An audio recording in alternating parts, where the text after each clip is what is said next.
আসসালামু আলাইকুম। পণ্ডিতের হাট ফেসবুক পেজ ও ইউটিউব চ্যানেলের পক্ষ থেকে আপনাদের স্বাগতম। আমরা এখন উপস্থিত আছি ঐতিহ্যবাহী ধাপের হাট পীরের বাণী মেলায়।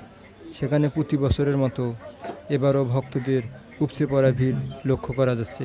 এই মেলা সম্বন্ধে এখানকার স্থানীয় একজনের কাছ থেকে আমরা কিছু কথা শুনি। 40 পীরের মাজার আছে, অজ্ঞাত আছে 38 জনের, আর বাকি 3 জনের মানে প্রকাশ্য।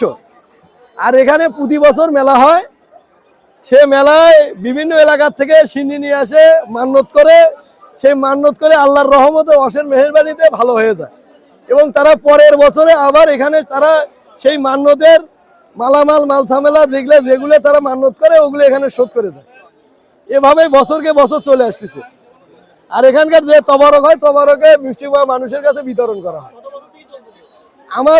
আমি জানি আমার বয়স 40+। আমার দাদা ছিল, আমার বাবা ছিল, জানি না আমাদের কত বছর চলছে এখানে। তবে এখনো পর্যন্ত জানছি যে এখানে যত কিছু হচ্ছে, প্রতি শুক্রবারে এখানে প্রায় 8-10 মণ চালের পোলাও পাক হয় এবং বিভিন্ন এলাকা থেকে লোক আসে এবং তারা পরিবেশন করে খেয়ে দিয়ে আত্মীয় স্বজন নিয়ে চলে যায় এবং বিভিন্ন রোগের উপশম হয় আল্লাহর রহমতে। এই মেলাকে কেন্দ্র করে এলাকার মানুষের মাঝে এক বিশেষ আবেগ ও বিশ্বাসের কাজ করে। বিশেষ করে এই পুকুরের পানিকে ঘিরে মানুষের আগ্রহ ও চোখে পড়ার মতো। আল্লাহ খালেম বাবা, এই পুকুরের পানি পান করলে রোগ নিরাময় হয় এই নিয়তে। হ্যাঁ আলহামদুলিল্লাহ।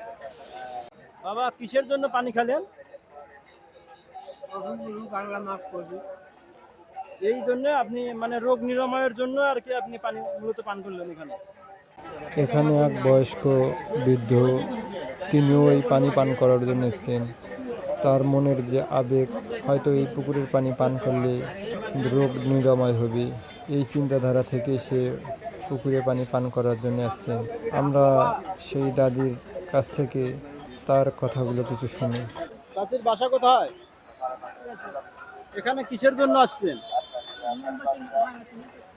মানাচিনা করছেন? কিসের মানাচিনা করছেন? সোলপুলের, এই জন্য মানাচিনা করছেন। মানে এখানে মানাচিনা করছেন মূলত এই পানি খেলে যান রোগ ভালো হয়ে যায় এই জন্য নাকি?